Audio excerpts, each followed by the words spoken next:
right, I have a Toyota 2019 Toyota Highlander Platinum Edition. It's got the same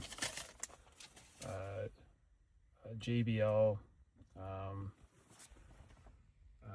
radio, and so I'm looking at installing the ViaBecs radio upgrade into this. So I have Android Auto and also CarPlay, and so I'm working towards, as I've read in other area, to pull this trim piece off here, and so I'm just working on that now and trying to get kind of behind here.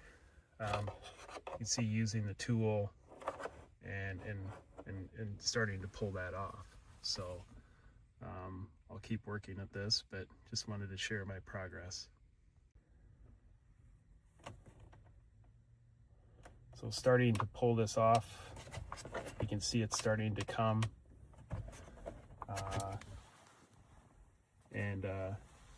Just gonna kind of get one of the tools in behind here so I can get this piece off, and then I'll be able to get it released from the clips.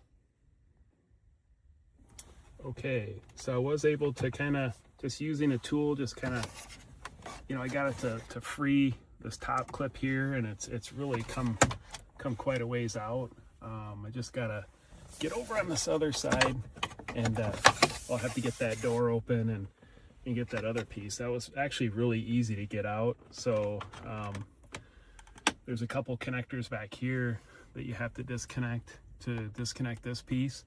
So I'll be removing that in the next step, and then I'll start working on this piece of trim here, which is also needs to come out, as well as both vents, and then I'll be able to get to the 10mm bolts to get this thing out. So expecting it maybe I'll probably have the radio head here out in about 10 minutes.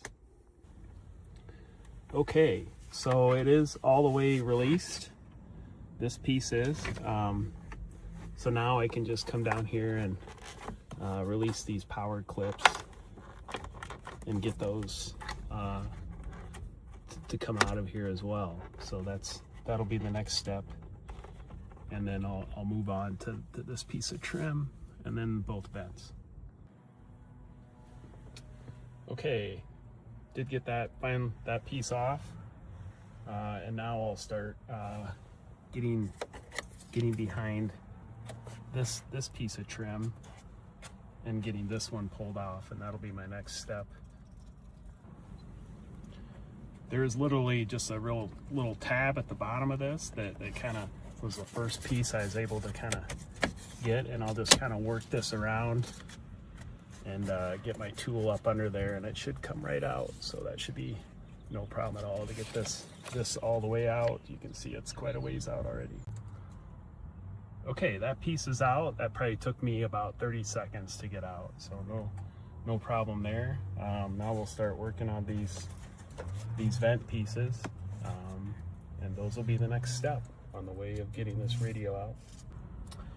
Okay, I was able to get both vent pieces out basically by just kind of lifting at the bottom here, and they kind of wiggled free and then came right out. So those were pretty simple to get out.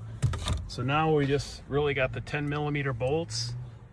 You can see those on the side that we gotta, on the bottom we have to get out. And so once we get those out, then I'll be able to pull this unit out and get all the cables disconnected. Okay, so I have a 10mm socket, and so we'll just get in here and get all four of these bolts out, and we'll be able to pull this unit out. Okay, the bolts are removed. The unit just kind of wiggled free, and you can see it just literally slides right out. So now we'll just go through and disconnect all the connectors on the back, and we'll be ready to go get the new ViaBecs unit and get it installed. So we're pretty quick here. I think it's probably less than 15 minutes I was able to get everything removed here and get this pulled out. So okay, So I got most of the connectors removed. Most of these are just real simple. They just you can squeeze and pull, and they come right out. So we're getting really close to having everything removed here. It's been pretty straightforward so far. You can see they got the little tabs. You just kind of squeeze and pull, and they'll just disconnect and come right out on you. So no major issues so far. So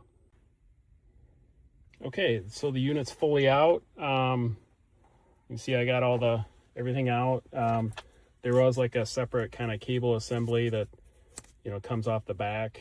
I don't think I need to use this, but as we start installing the new unit, we'll see. I assume that this probably runs maybe some of the cameras or something, but anyway, we'll see what happens when I start putting the new unit back in and see what connections we need to make.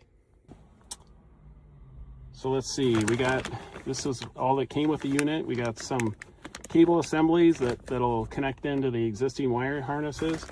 There's 2 bags of those. I think one connects to the back of the radio and the other kind of connects to the car, and then they'll connect together. Here's the unit itself. Let's see, I bought this just separate like GPS antenna, so I can use the car's GPS antenna versus having to mount one on my dash.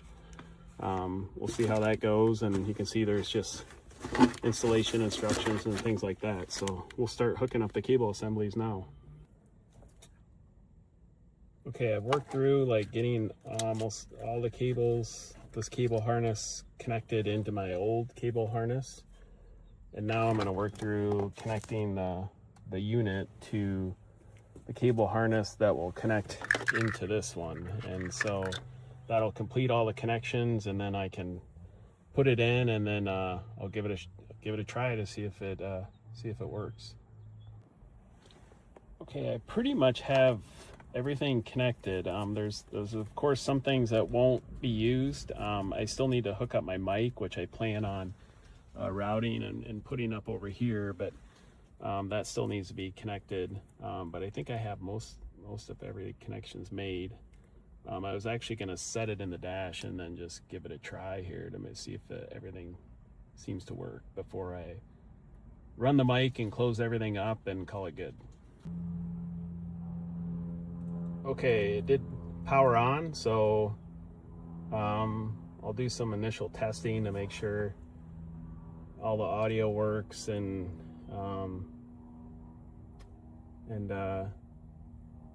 make sure all my speaker connections are good. But so far so good. It looks like all the power came on right away, and we'll give it a shot, see what happens. Well, red flag fire warning. No fire pitting out there, guys. We don't want those. Seems like it's working so far. All the speakers seem to be on, so that seems to be all good. We'll keep testing and see what we got. Looks like my the CAN bus is working. Looks like it's giving me the voltage for the battery. So far so good. Okay, I was able to get the mic kind of cable run kind of down below my feet, back up through the dash, and kind of behind the dash down below my feet, and then kind of tuck it back in here and brought it all the way up here, and we're just going to mount it right next to the old mic, and that way we should have the same functionality in terms of how the mic works. So all right, so now we're ready to put everything back together. I'm gonna slip in both vents and then reconnect all this, and then I'll show you what it looks like when it's done. Okay, the vents really just slipped right back in and clipped over top of the radio, and I think that's generally that holds the radio right in place. And then when we put all the trim back on, of course that'll start to secure everything better, and I think we'll have a finished product here soon. Okay, one more test before I buckle everything up. I just wanted to test the backup cameras and make sure everything worked, and they still work. You see I put it back in neutral, but as soon as I hit reverse, and there's my backup cameras and my 360-degree camera, so all that still seems to work fine. So we'll I need to get the steering wheel set up so everything works there, but generally everything is working so far.